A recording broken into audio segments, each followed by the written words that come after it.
Hello दोस्तों, मैं हूँ खुशी और मेरे प्यारे से चैनल का नाम है बायो विद खुशी। तो आओ साथ मिलकर शुरू करते हैं डाइजेस्टिव सिस्टम या डाइजेशन एंड एब्जॉर्प्शन चैप्टर का लेक्चर 6। तो आज का हमारा प्यारा सा टॉपिक है ईसोफेगस। तो हम डाइजेस्टिव सिस्टम के बारे में पढ़ रहे थे, जिसकी शुरुआत माउथ से होती है।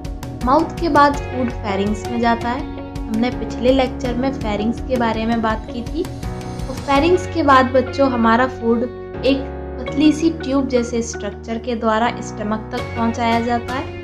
इसी स्ट्रक्चर को या इस ट्यूब को ईसोफेगस कहते हैं। इस डायग्राम में आप ईसोफेगस को देख पा रहे हो। तो ये ट्यूब लाइक स्ट्रक्चर ईसोफेगस कहलाता है।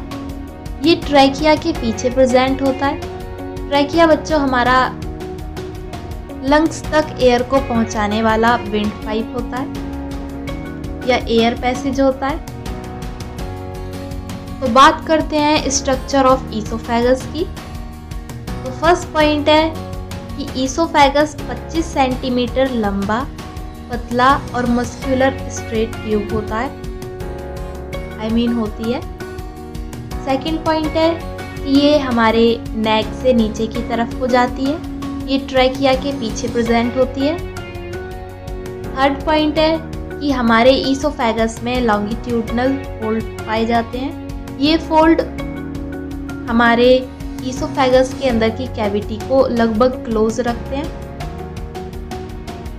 तो जब भी हम कोई फूड खाते हैं, निवाला सटकते हैं, तो उसी समय ईसोफेगस खुलती है।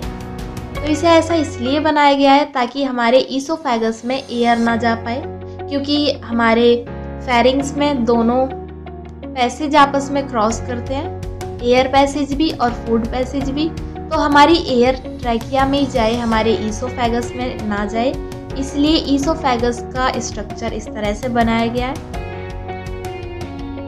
आगे बात करते हैं फंक्शंस ऑफ ईसोफेगस की।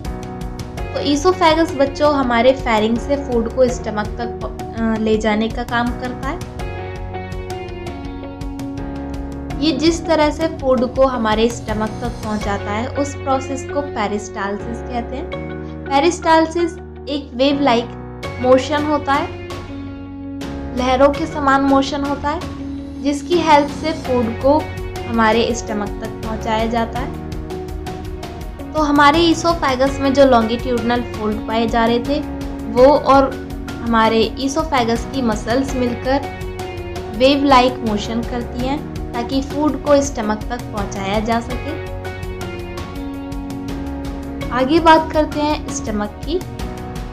तो हमारे डाइजेस्टिव सिस्टम का अगला पार्ट स्टमक होता है। तो हम जो भी फूड खाते हैं वो हमारे ईसोफेगस के थ्रू स्टमक तक पहुंचाया जाता है। स्टमक हमारी एलिमेंट्री कैनाल का सबसे ब्रॉडर पार्ट होता है, सबसे चौड़ा पार्ट होता है। इसके अंदर फूड लगभग 4 से 5 घंटे तक स्टोर रहता है। तो बात करते हैं फीचर्स की। तो फर्स्ट पॉइंट है हमारा स्टमक हमारी एब्डोमिनल कैविटी के ऊपर लेफ्ट में प्रेजेंट होता है, लेफ्ट पोर्शन में प्रेजेंट होता है। नेक्स्ट पॉइंट है कि हमारी एलिमेंट्री कैनाल का सबसे वाइडेस्ट, सबसे ब्रॉडर पार्ट होता है, सबसे चौड़ा पार्ट होता है। नेक्स्ट पॉइंट है कि स्टमक जे शेप का ऑर्गन होता है। तो ये ऊपर से ब्रॉड होता है, फिर नीचे धीमे धीमे नैरो होता चला जाता है। नेक्स्ट है कि हमारे स्टमक की इनर वॉल पर फोल्ड पाए जाते हैं। इन फोल्ड को रूगी कहते हैं। रूगी हमारे माउथ के एक पार्ट पर भी पाए जाते हैं, अगर आपको याद हो तो वो पार्ट होता है हमारे पैलेट। तो हमारी हार्ड पैलेट पे फोल्ड पाए जाते हैं, उन्हें भी रूगी कहते हैं। आगे एक डायग्राम देखते हैं। तो ये डायग्राम बच्चों शो करता है हमारे स्टमक को, स्टमक के पार्ट्स को।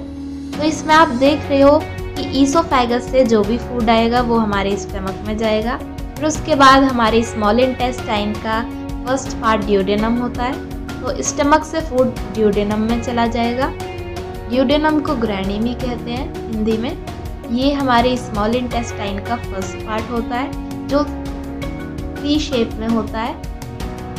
तो हमारे स्टमक के बच्चों 4 पार्ट होते हैं, कार्डियक, फंडस, बॉडी और पाइलोरिक एंट्रम। तो बात करते हैं पार्ट्स ऑफ स्टमक की। तो हमारे स्टमक के 4 पार्ट होते हैं। कार्डियक पार्ट पहला है, तो कार्डियक पार्ट ये हमारे हार्ट के पास होता है, इसलिए इसका नाम कार्डियक पार्ट रखा है। फिर आता है फंडस पार्ट। फंडस पार्ट ऊपर की तरफ प्रेजेंट होता है। थर्ड पार्ट होता है बॉडी ऑफ स्टमक। फिर नैरो वाला जो स्टमक का पार्ट होता है वो होता है पाइलोरिक पार्ट। तो डायग्राम एक बार दोबारा से देखते हैं। उसमें आप चारों पार्ट को देख पा रहे हो स्टमक के। आगे बात करते हैं कार्डियक स्फिंक्टर की। तो बच्चों, कार्डियक स्फिंक्टर एक ओपनिंग होती है। तो जब हमारा ईसोफेगस स्टमक में ओपन होता है तो वहां पे एक डोर टाइप स्ट्रक्चर पाया जाता है, इसी को ही कार्डियक स्फिंक्टर कहते हैं। ये वास्तव में एक ओपनिंग होती है जो तभी खुलती है जब हम फूड को ही खाते हैं। फूड को स्टमक में एंटर करना होता है, तो जब फूड स्टमक में एंटर करेगा तो ये खुल जाएगा। जब वो एंटर कर जाएगा तो फिर ये दोबारा से बंद हो जाएगा। तो ये केवल फूड को स्टमक में एंटर कराने के लिए ही खुलता है, उसके बाद बंद हो जाता है। ये स्ट्रक्चर ऐसा इसलिए बनाया गया है ताकि स्टमक से फूड वापस ईसोफेगस में ना जाए। हालांकि ऐसा नहीं होता कि हमेशा ही वापस नहीं जाता फूड। कभी कभी जब हम कुछ टॉक्सिक खा लेते हैं तो हमें वॉमिटिंग हो जाती है, तो स्टमक से फूड वापस आ जाता है। तो ये कुछ केसेस में ओपन हो जाता है और फूड को वापस आने देता है। तो आगे बात करते हैं गैस्ट्रिक जूस की।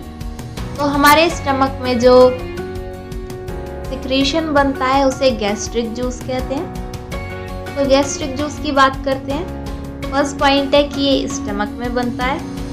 सेकंड पॉइंट है ये पेल येलो कलर का होता है और इसका pH 1 से 3 होता है, यानी ये एसिडिक होता है। हर रोज हमारे स्टमक में 2 से 3 लीटर गैस्ट्रिक जूस का सिक्रीशन होता है। हमारे गैस्ट्रिक जूस में HCl, mucus, water, bicarbonate, electrolytes present होते हैं जो हमारे फूड को डाइजेस्ट करने में हेल्प करते हैं। साथ में बच्चों, हमारे स्टमक में प्रोटीन का डाइजेशन होता है। आगे बात करते हैं फंक्शंस ऑफ स्टमक की। स्टमक क्या क्या वर्क करता है। तो फर्स्ट है स्टोरेज ऑफ फूड। तो हमारा स्टमक 4 से 5 घंटे तक फूड को स्टोर करने का काम करता है। फिर उसके बाद ये ड्यूडेनम में फूड को रिलीज कर देता है। तो ड्यूडेनम बच्चों हमारे स्मॉल इंटेस्टाइन का फर्स्ट पार्ट होता है। इसे हिंदी में ग्रैणी कहते हैं। ये सी आकार का होता है। नेक्स्ट है केमिकल डाइजेशन। तो हमारे स्टमक में पेप्सिनोजन सिक्रीट होता है जो प्रोटीन के डाइजेशन में हेल्प करता है। नेक्स्ट है मैकेनिकल डाइजेशन। तो हमारे स्टमक में फूड को लिक्विड के समान बना दिया जाता है, उसमें एसिड वगैरह मिलाए जाते हैं, एंजाइम्स मिलाए जाते हैं, इन सब को मिक्स किया जाता है मैकेनिकल प्रोसेस के थ्रू। तो उम्मीद है आपको आज का लेक्चर पसंद आया होगा। तो प्लीज़ मेरी वीडियो पे लाइक करना, शेयर करना, कमेंट करना और साथ में मेरे चैनल को सब्सक्राइब कर देना। Thank you so much. Bye bye.